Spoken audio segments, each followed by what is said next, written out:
Quando a gente fala de Novembro Azul, a gente também fala de campanha de conscientização sobre o diabetes. E para esclarecer todas as nossas dúvidas, eu estou com a endocrinologista, a doutora Patrícia Beixotto, que vai me falar um pouquinho. Doutora, por que dessa campanha de conscientização? Então, todos os anos, já há algum tempo, as sociedades médicas relacionadas ao tratamento do diabetes, elas fazem essas campanhas para conscientização, para informação das pessoas sobre a doença, porque o diabetes é uma doença crônica, é uma doença também silenciosa e que vem crescendo em incidência em novos casos. Então, é muito importante a gente passar essas informações para a população em geral. E como que a gente diagnostica o diabetes? E para que isso seja feito, é necessário fazer um exame de sangue. E aí a gente tem valores, né, que são valores que são considerados normais e aqueles que não são normais. Então, a partir desse resultado, desses valores de sangue, é que a gente vai fazer o diagnóstico do diabetes. Outra questão também que a gente tem um enfoque esse ano nessa campanha é a diabetes gestacional. Como é que a gente detecta também isso através do exame, né? Todo ano a Sociedade Brasileira de Diabetes, a Sociedade Brasileira de Endocrinologia e Metabologia, elas escolhem um tema para que aquele tema seja o mais relevante, o mais destacado, né? E esse ano é a saúde da mulher com diabetes. E também ressaltando a importância do diagnóstico do diabetes gestacional. A forma de se diagnosticar é, na verdade, conscientizando que toda a gestante, ela precisa fazer avaliação de glicemia logo no início da gestação. Se houver algum tipo de alteração, essa paciente ela tem que ser acompanhada. Os pacientes, principalmente aquelas que têm fator de risco para desenvolver o diabetes gestacional, elas têm que ser testadas também numa segunda etapa da gestação, com um exame que é mais detalhado, que é chamado teste de tolerância oral à glicose. E esse resultado ele vai ter que ser avaliado para então ser feito ou não um diagnóstico. Uma diabetes gestacional, esse bebê tem uma probabilidade maior de ter a diabetes? Na verdade, o diabetes ele não tem só a questão genética, é uma das questões, mas não é só ela, tá? A mulher com diabetes, o bebê ele vai ter um risco maior de ter obesidade, tá? E aí entra novamente a mesma coisa, isso vai muito também da forma como essa gestação foi conduzida, como esse tratamento foi feito do diabetes, né?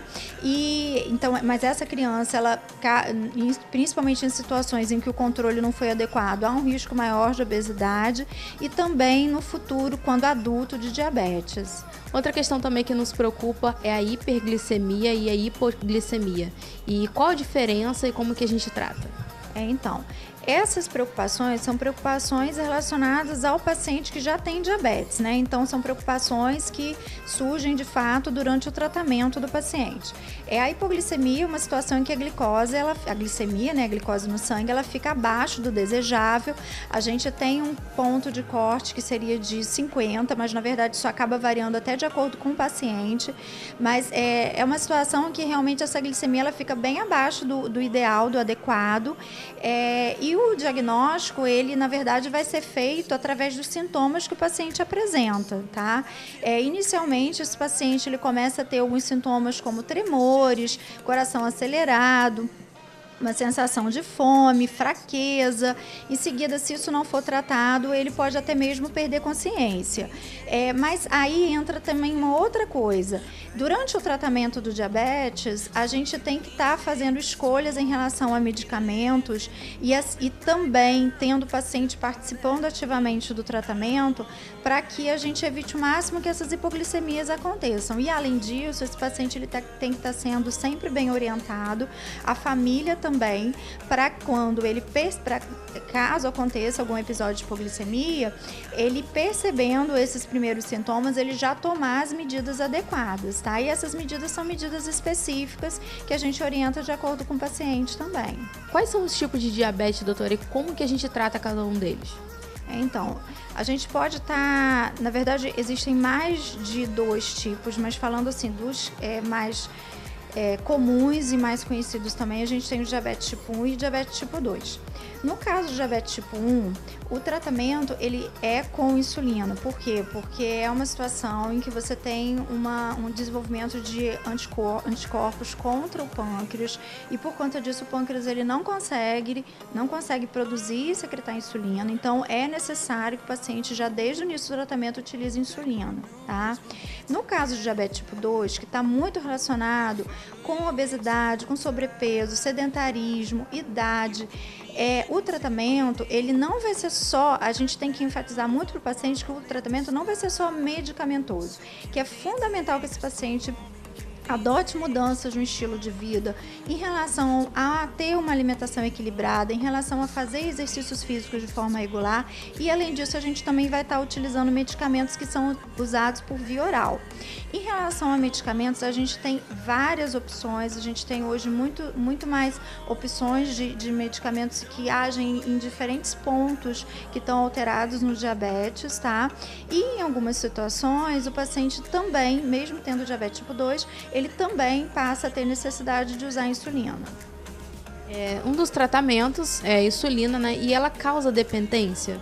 Não, de jeito nenhum. Isso é uma ideia errada que as pessoas têm e é muito importante a gente explicar sobre isso, porque a insulina ela é um hormônio que é produzido pelo nosso organismo e que no caso do diabético, ele não vai estar com essa produção ou não vai estar com ela acontecendo ou essa insulina vai estar sendo produzida, mas não vai estar conseguindo funcionar adequadamente. Então, assim, no diabetes tipo 1, a insulina é fundamental para o tratamento. No diabetes tipo 2, essa insulina ela vai passar a ser utilizada quando o paciente ele atingiu uma etapa da doença em que o pâncreas começa a não produzi-la. Então, a insulina ela não causa dependência. O que, às vezes, uma das origens até dessa ideia é a seguinte, é que o paciente, quando ele começa a usar a insulina, normalmente ele não vai parar de usar. Mas não é porque a insulina fez com que ele ficasse dependente dela, é porque ele já estava num estágio da doença em que havia a necessidade dela ser utilizada. Doutora, por que é importante alertar sobre o diabetes? Primeiro porque é uma doença altamente prevalente, a gente está vendo cada vez mais casos de diabetes, é uma doença que traz complicações se ela não for bem tratada e além disso, ela é uma doença que, a gente falando do diabetes tipo 2, ela geralmente é silenciosa, então até que o paciente descubra, até que ele comece a ter alguns sintomas, esse paciente geralmente ele vai estar com essa glicemia alterada em torno de 3 a 5 anos e é muito importante que o diagnóstico seja feito o mais precocemente possível, inclusive assim, vou além, é muito mais importante até que as pessoas que têm fator de risco para desenvolver diabetes, elas se cuidem no sentido que a gente chama de uma prevenção primária. Elas adotem medidas, tanto de estilo de vida, como até mesmo medicamentoso, se for o caso, para elas combaterem os fatores de risco para ter a doença. E naquelas que têm os fatores de risco para ter diabetes, é muito importante que periodicamente sejam feitos exames laboratoriais para que isso seja diagnosticado o quanto antes e tratado. Bom, lembrando que procurar uma atividade física, se alimentar de forma mais saudável e procurar o seu médico é a melhor opção sempre. A gente volta na semana que vem com muito mais conteúdo e informação para você. Até a próxima.